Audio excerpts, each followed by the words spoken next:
What's up guys, Greg Baer here, and in today's video I'm going to give you sort of a end of summer recap on the garden. So with that being said, let's start this tour.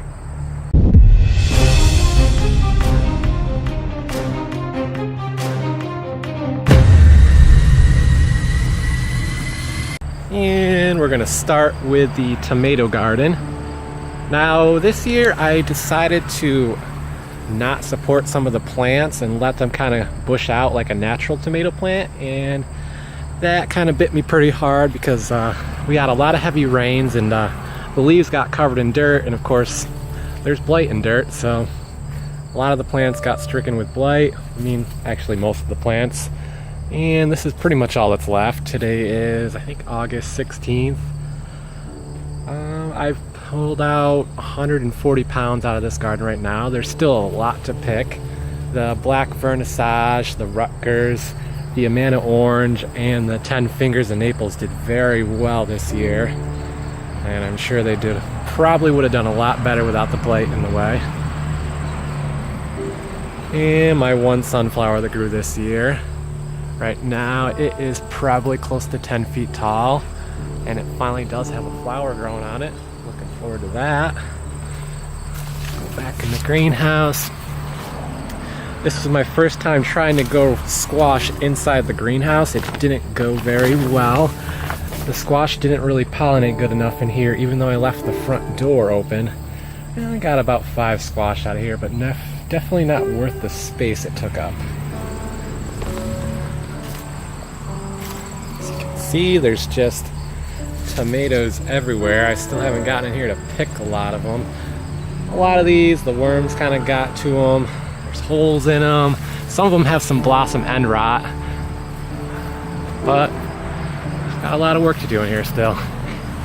And funny story, I had some old chia seeds laying in the cupboard, and I just threw them in here to kind of compost them, and they actually grew. So I don't know what's going to happen with these, if they're going to flower soon or what, but looking forward to that. And the mammoth melting snow peas did very well this year. I gotta get in here and pick some more. I'm leaving a lot of them for seed for next year.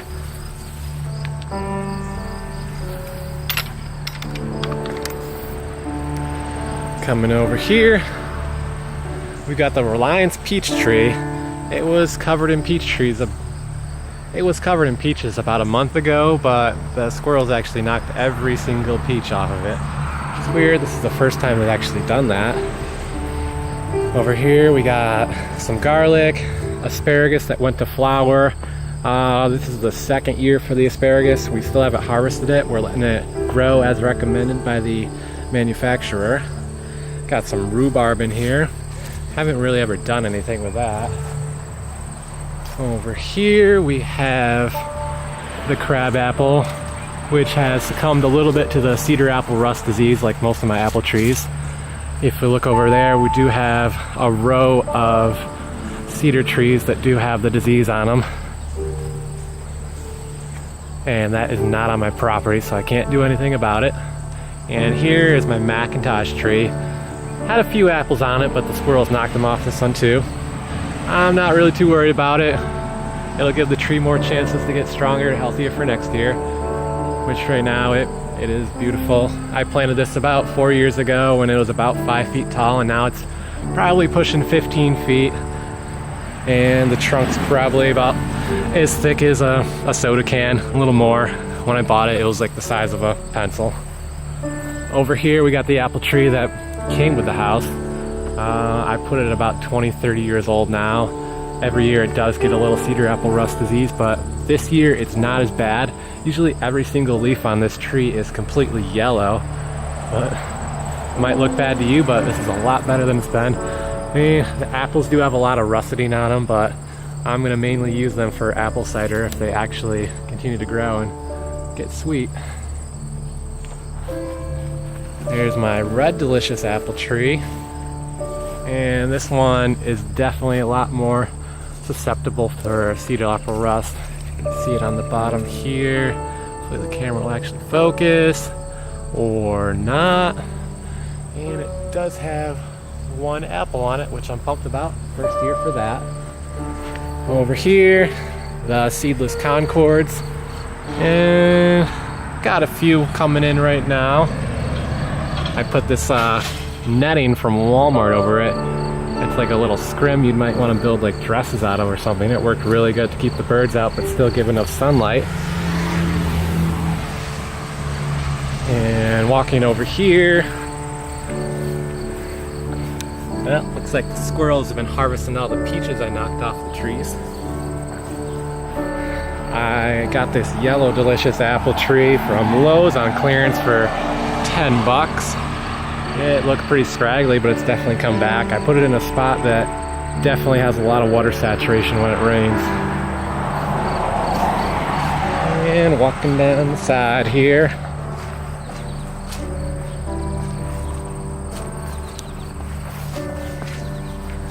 I've got my red gold nectarine. Now this tree, I never expected anything to come out of it because the deer always just destroyed it.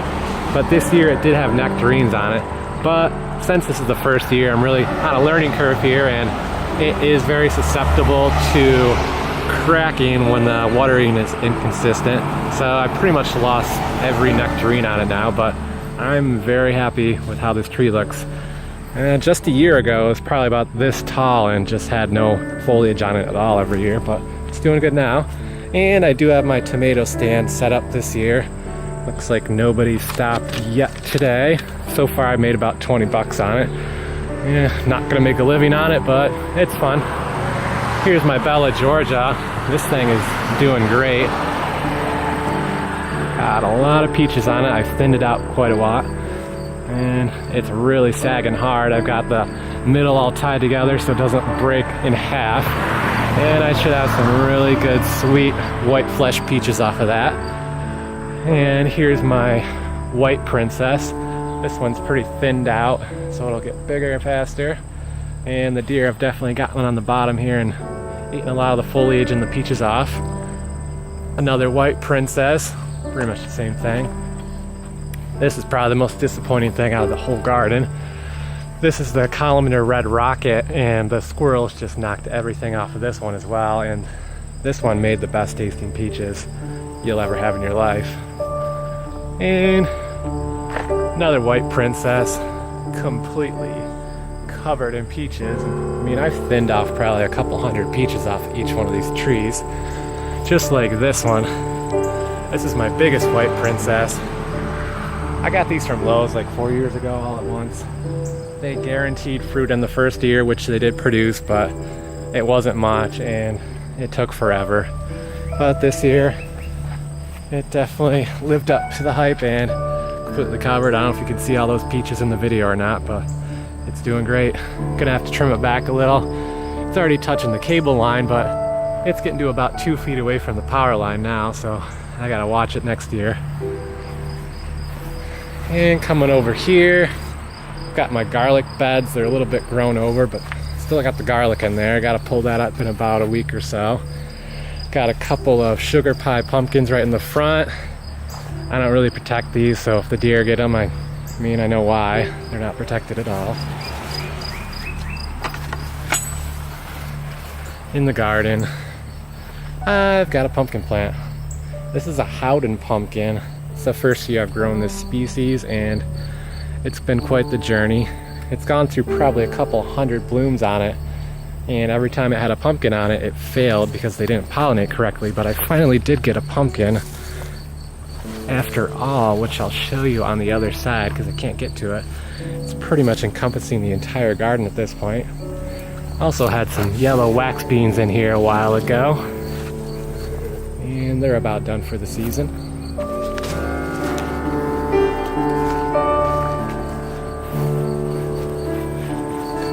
Side, apple mint's kind of going wild again, and here's the pumpkin. It's a little bit bigger than a basketball at this point. It's kind of late in the season. It should be a lot bigger by now, but yeah, that thing just started growing because of the pollination issues.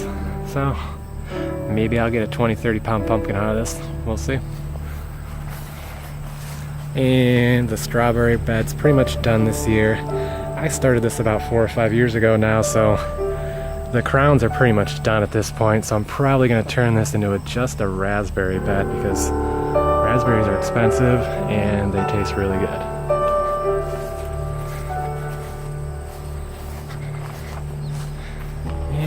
walking, walking, walking.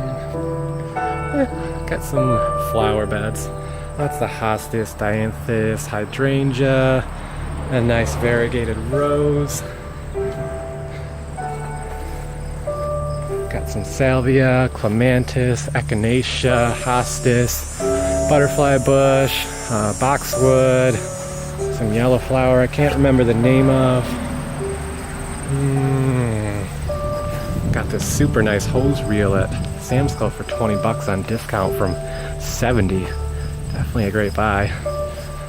Got my dwarf red gold nectarine. And looks like the squirrels knocked everything off of this one too, but the foliage looks good, so that's all I really care about. Plant's healthy. And coming over here, this apple tree had blooms on it, but I guess none of them took this year. Not too worried about it.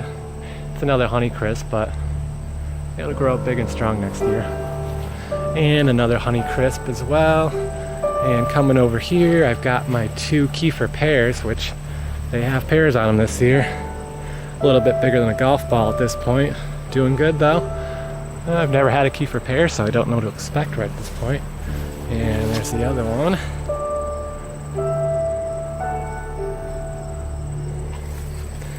And I took most of the apple mint that was growing wild in my garden and actually planted it on the embankment in the back. So I'm gonna have a nice cascade of mint coming down here soon. So every time I weed whack it, it's gonna smell just awesome.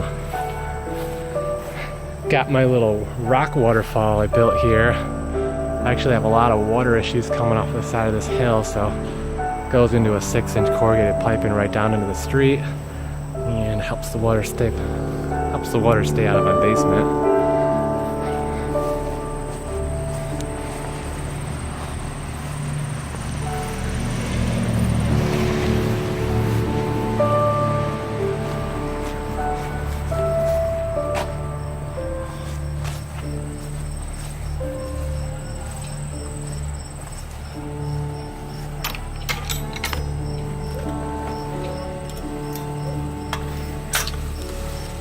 Coming in here, got the babe apple tree. It's really doing good with the cedar apple rust.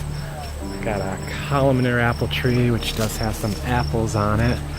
They are kind of tangy. They kind of remind me of a Rambo apple, if anybody's ever had one of those.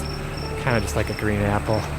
This columnar didn't produce any apples this year, but the foliage looks great, so it should be a good year next year. And then I've got my Asian pear. Another tree I didn't realize was very susceptible to inconsistent watering, so a lot of the pears cracked, but I do have 2 pears out of probably 40 that made it and look really good.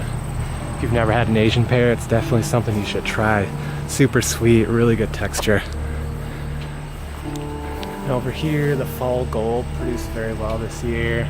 Thornless blackberry, I've got a couple off so far. Didn't expect much yet this year, it's pretty new. And blueberry, raspberry, more blueberries didn't produce this year. And over here we've got the Heritage Gold, which produced probably close to a pound of Heritage Gold raspberries. And if you've ever seen those things at the store, they run for probably between $6 to $9 a pound. And we got some red raspberries, which produce probably about half a pound. And my gooseberry and currant, which produce pretty much the normal amount, less than half a pint, but still pretty good, full of antioxidants. Well guys, that's a wrap on the end of summer garden tour. Standing behind my peach tree here. I don't know if I'm going to do another gardening video this year, we'll see. I might do another clean out video, I might do a video about picking and tasting the peaches, I guess we'll see. So with that being said, if you like this video, give it a thumbs up. If you want to see more, subscribe. And if you really want to do the ultimate favor, make sure to turn on the notification bell with notifications on all the time. And I'll see you next time. Greg Baer out.